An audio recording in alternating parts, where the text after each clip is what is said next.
A Bíblia vai dizer aqui no livro de João, capítulo 5, que havia um homem que há 38 anos estava à beira do tanque. E de certo em certo tempo o anjo descia, movimentava as águas, e o primeiro que descia era curado de qualquer enfermidade que tivesse. A primeira coisa que eu gostaria de chamar a atenção da igreja é que existia um tanque. Repita comigo, tanque. E o tanque ele vai simbolizar a igreja. Por que, irmão Cleide? Primeiro, porque dentro do tanque havia água. Repita comigo, água. A água vai simbolizar a palavra de Deus, presença de Deus e Espírito de Deus. Segundo, o tanque vai simbolizar a igreja porque perto do tanque havia pessoas enfermas esperando uma cura, um milagre, como eu e você aqui nessa noite. A Bíblia também vai dizer que em hebreu o tanque se chamava Betesda, que significa casa da misericórdia. Então a primeira coisa que precisamos entender nessa noite é que existe um tanque. E quando Deus diz para mim e para você que existe um tanque, em outras palavras Deus está dizendo, existe um lugar propício para a cura, existe um lugar propício para a libertação, existe um lugar propício para a resposta de Deus, e glória a Deus pelo tanque. Glória a Deus que eu e você conseguimos chegar aqui nessa noite. Aleluia. Só que havia uma multidão de enfermos, e a expectativa dos enfermos era o movimento. O tanque vai simbolizar e representar a igreja. Qual é o problema das igrejas do século 21? Não essa daqui, mas muitos aí fora. Nós vemos igrejas que priorizam o movimento. Nós vemos igrejas que tem muito louvor e pouca palavra. Nós vemos igrejas que tem muito movimento e pouca palavra. E qual é a consequência disso, irmão Pedro? 3 consequências. Quantas consequências são? Repita comigo, 3. Quantas consequências são? 3. Primeira consequência, por isso que há entre vós muitos fracos. Segunda consequência, por isso que há entre vós muitos doentes. Terceira consequência, por isso que há entre vós muitos que dormem. Qual é o problema da geração do século 21, principalmente jovens da minha idade, que pensa que evangelho é uma língua estranha, uma sapateada e uma rodada, nada contra, gosto muito, que pensa que evangelho é uma pregação eloquente, é um hino bonito, não. Nós vemos uma geração que está se tornando especialistas em movimento, e com base nisso podemos fazer menção de 4 verdades. Primeira verdade, Deus não está procurando especialistas no quesito pregar. Segunda verdade, Deus não está procurando especialistas no quesito cantar. Terceira verdade, Deus não está procurando especialistas em tocar instrumento. Quarta verdade, mas Deus procura adoradores que o adorem em espírito e em verdade. Será que Ele já te achou aqui hoje? Será que Ele pode achar eu e você aqui nessa noite?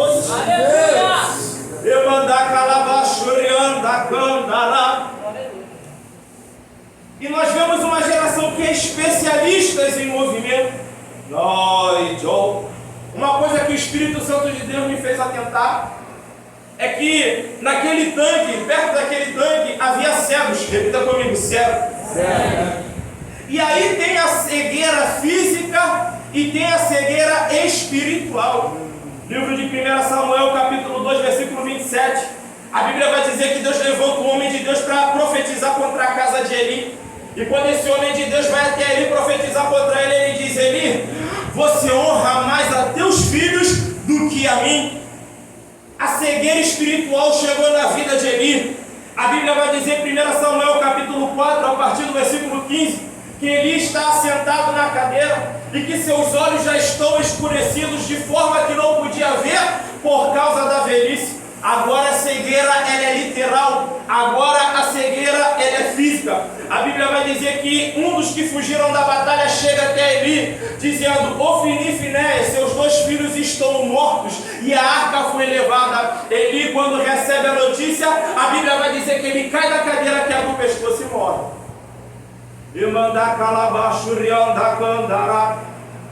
Livro de 1 Reis, capítulo 14. A Bíblia vai dizer que Abias, filho do rei chamado Jeroboão, ele fica doente.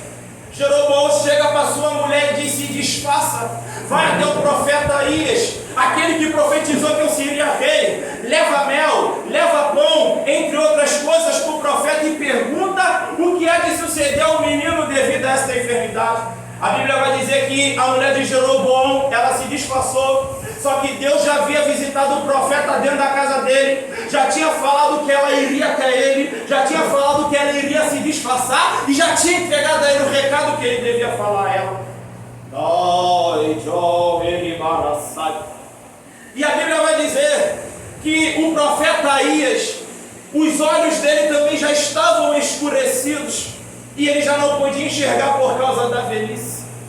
A Bíblia vai dizer que quando a mulher de Jeroboão passa pela porta, o profeta brada: entra a mulher de Jeroboão. E ele ainda é ousado e pergunta: por que finge ser outra?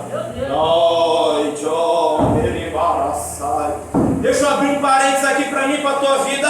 Você não precisa fingir o que você não é para agradar o amigo A. Você não precisa fingir o que você não é para agradar a amiga B. Você não precisa fingir uma coisa que você não é para agradar o parente A. Você não precisa fingir ser uma coisa que você não é para agradar o parente B. Não finja ser uma coisa que você não é. Aonde tu quer chegar, irmão Cleiton? O que eu sou na igreja eu tenho que ser dentro da minha casa. O que eu sou dentro da minha casa eu tenho que ser no meu trabalho. O que você é no seu trabalho você tem que ser no bairro e no lugar onde você mora. Amém ou não amém? Amém. Gênesis capítulo 25, versículo 29 e 34, 29 ao 34. A Bíblia vai dizer que Jacó era um varão simples, entendido das coisas da cozinha, mas Esaú, ele era perito na caça. A Bíblia vai dizer que Esaú, ele chega, mas ele chega cansado. Repita comigo: cansado. E Jacó, oportunista, vendo que Esaú está cansado, a Bíblia diz que Jacó tinha feito um guisado, e Jacó lança a proposta: me vende hoje a tua primogenitura. Esaú cansado, na mente de Esaú, ele estava tão cansado à beira de morrer. Olha o pensamento de Esaú, está no texto: de que me adianta a primogenitura se eu estiver morto? E a Bíblia vai dizer que Esaú jurou-lhe a Jacó e ali vendeu e desprezou a sua primogenitura. Qual é a moral da história, irmão Cleiton? Uma das coisas que pode trazer cegueira espiritual para mim e para a tua vida é o cansaço. O cansaço tem o poder de me cegar. O cansaço, ele tem o poder de te cegar.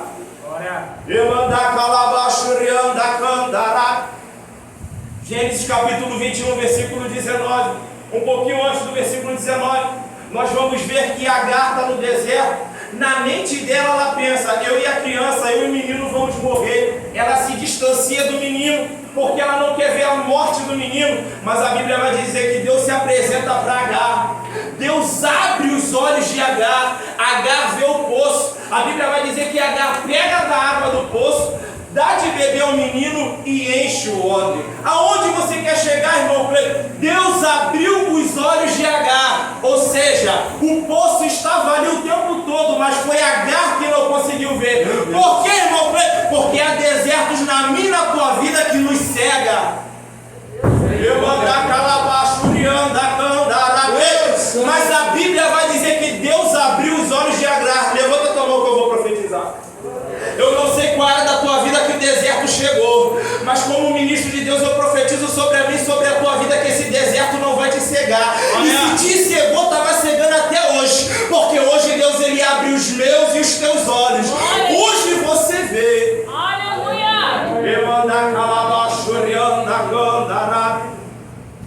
Livro de 2 Crônicas, capítulo 26, versículo 16. Já fiz menção disso aqui. A Bíblia vai dizer que o rei Uzias, o coração dele é tomado pela soberba, o coração dele é tomado pelo orgulho, e ele coloca no seu coração acender incenso.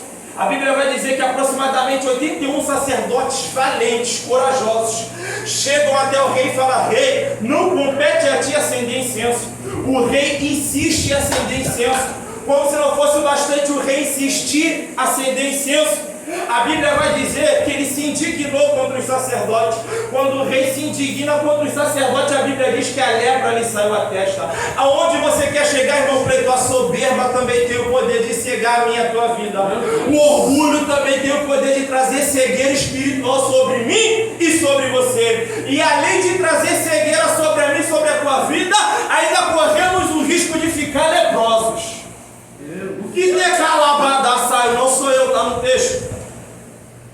Mateus capítulo 17, versículo 15, para você que quiser acompanhar, deixa eu só beber um pouquinho da água.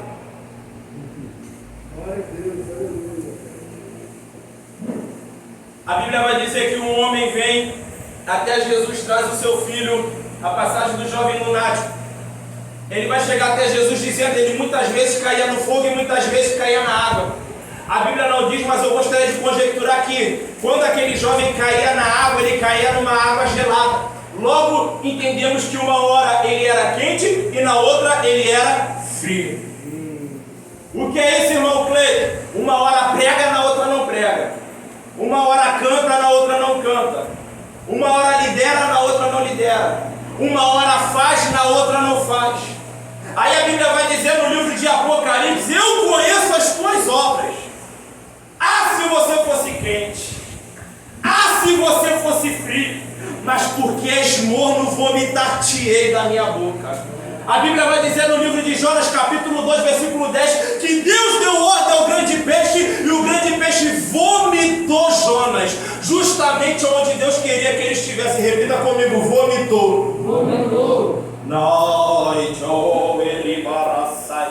Aonde você quer chegar, irmão Preto? Jonas está no estado de mornidão espiritual. E a mornidão, ela também traz cegueira espiritual para mim e para a tua vida. Como eu faço, irmão Cleiton, para identificar um crente morno? É só a gente avaliar o estado de Jonas. Qual era o estado de Jonas? Primeiro, Deus já tinha dado a pregação. Deus já tinha dado a mensagem. Segundo, Deus também já tinha dado a ordem. Vai lá e prega. O que Jonas disse? Não.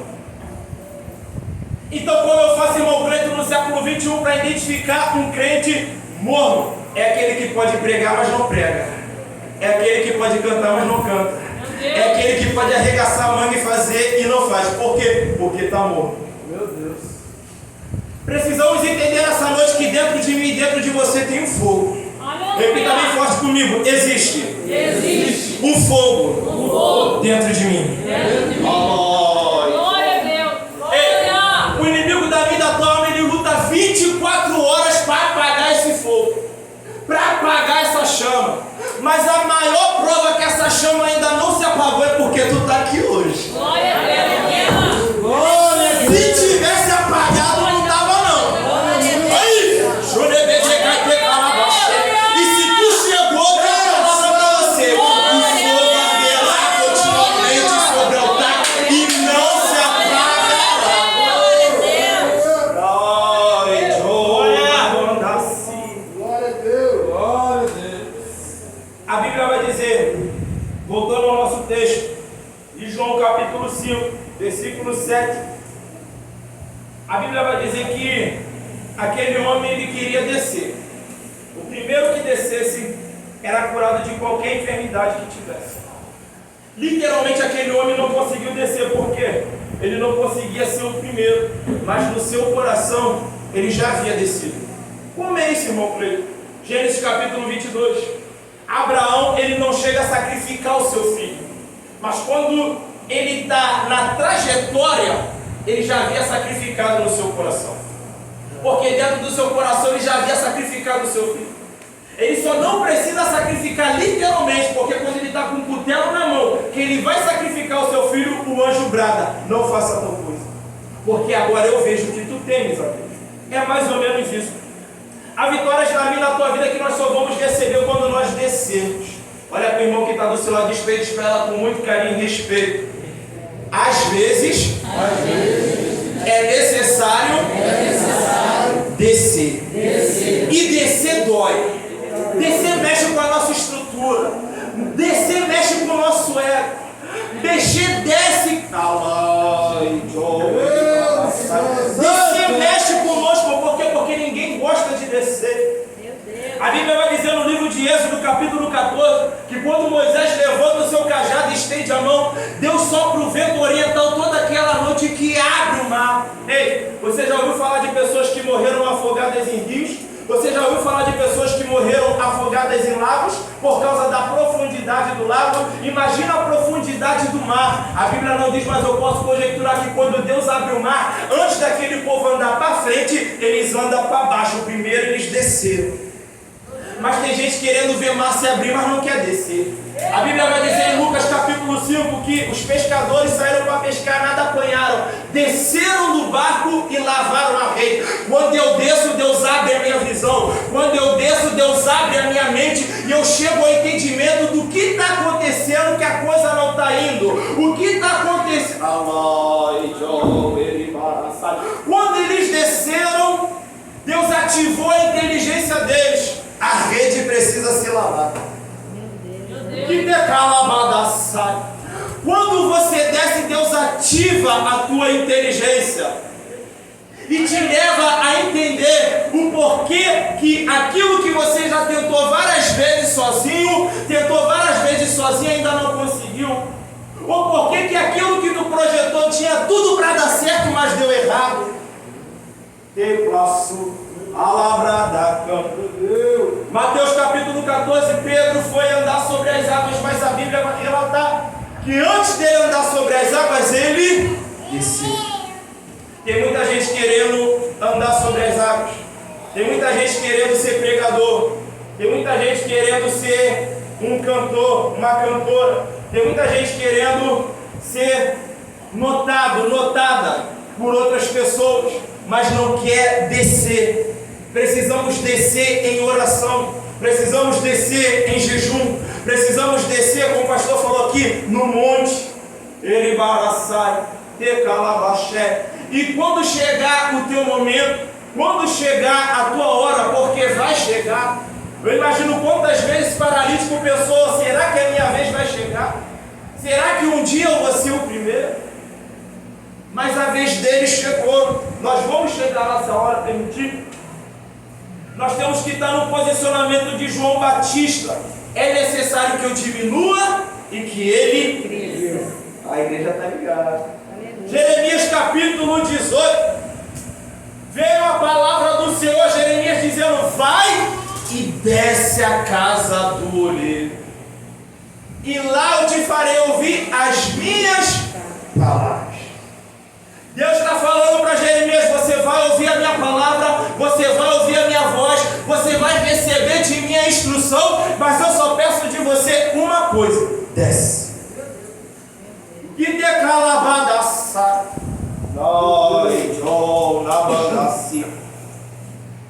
aquele homem não conseguia ser o primeiro, ou seja, ele até se arrastava, ele até tentava, mas quando ele chegava tarde demais.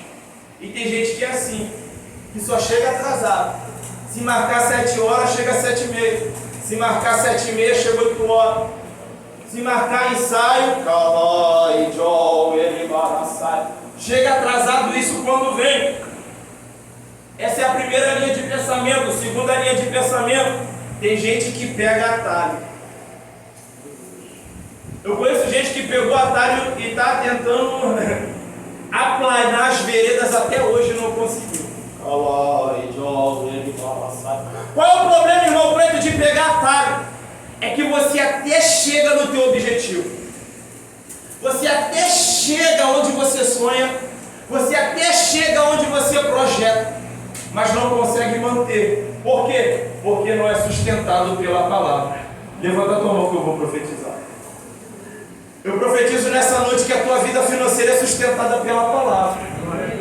Eu profetizo nessa noite que o teu namoro, o teu casamento, a tua vida emocional é sustentada pela palavra.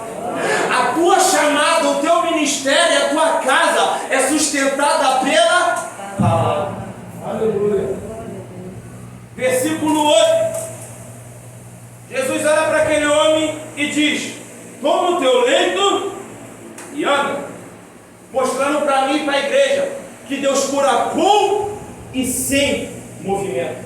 Deus não precisa de movimento para avivar a minha e a tua vida. Deus precisa de palavra. É a palavra que vai tirar as escamas dos meus e dos teus olhos. É a palavra que vai jogar a cegueira espiritual por terra. é a palavra que vai fazer eu e você desviar do caminho de morte e trilhar o caminho de vida. O que te calabada sai. Versículo 13. Quando aquele paralítico é curado, muitos vêm até ele indagá-lo: quem te curou? Quem te curou? E aquele homem não sabe dizer quem curou ele. Por que, irmão Cleito? Porque ele não conhecia Jesus. Deixa eu beber minha água de novo. Esse é o problema da nossa geração. Que problema é esse, irmão Cleito? Uma geração que recebe o que ele tem, mas não sabe quem ele é. Eu ainda posso me atrever a dizer que Deus está cansado dessa geração que recebe o que ele tem, mas não sabe quem ele é. O que te calabada sai. Versículo 15. Obrigado, Deus te abençoe. A Bíblia vai dizer que aquele homem, agora curado, ele sai por aí testemunhando: Jesus é o que cura, Jesus é o que cura, Jesus é o que cura. Antes ele não sabia, mas agora ele sabe quem o curou e ele vai dando testemunho. Isso é encontro com Deus. Encontro com Deus não é quando eu falo em línguas. Encontro com Deus não é quando eu sou batizado no Espírito Santo. Que isso, irmão Cleito? Agora tu pegou pesado. A Bíblia vai dizer no Antigo Testamento que Deus fala para Moisés: Moisés, separa 70, porque eu retirarei do Espírito que está sobre ti e vou liberar sobre eles. A Bíblia vai dizer que Moisés separa, a nuvem de glória vem e passa, paira sobre eles. Os 70 profetizaram, mas a Bíblia vai dizer que 68 profetizaram e depois nunca mais. Somente 2, Eldade e Meldade, continuaram profetizando no meio do arraial. Aí eu te pergunto: quantas vezes você já pregou? Tu vai dizer para mim, irmão Cleito? Uma. Então tu é pregador. Irmão, aí eu vou te perguntar: quantas vezes você já cantou? Eu já louvei uma vez, mas eu não canto muito bem não. Então você canta. Por quê? Porque você cantou, você adorou, porque você pregou e alguém recebeu de Deus a palavra que ele colocou na tua boca. Mas qual é o nosso problema? Em vez de fazer como esses dois que estavam avivados, Eldade e Meldade, que continuaram profetizando no meio do arraial, nós fazemos como os 68, uma vez para nunca mais. Fui batizado no Espírito Santo, falei em línguas, uma vez para nunca mais. Foi me dada a oportunidade, eu chegou até mim o convite para pregar, preguei uma vez para nunca mais. Foi me dada a oportunidade de liderar, liderei talvez uma vez para nunca mais. Olha para o irmão que está do seu lado, diz para ela com muito carinho e respeito: é necessário ser constante. Não tem como eu ser constante se eu não sou avivado. E não adianta eu chegar aqui dentro e esperar um avivamento coletivo se não há um avivamento individual. Vou repetir isso porque isso é interessante. Não adianta eu vir para cá e esperar um avivamento coletivo se eu não viver e procurar e buscar o avivamento individual, o avivamento pessoal. Não adianta eu esperar o avivamento dentro da minha casa se eu não me tornar uma porta de entrada para Deus. Glória a Deus, aleluia. Eu costumo dizer que dentro da minha casa tem que ter duas coisas: um altar de adoração e paz. Se você levantar um altar de adoração dentro da tua casa, se você criar o costume de cantar, se você criar o costume de deixar um louvor tocando, se você dobrar os joelhos dentro da tua casa, eu te garanto uma coisa: quem passar da porta para dentro vai falar. Quem é crente vai sentir, mas tem algo diferente aqui.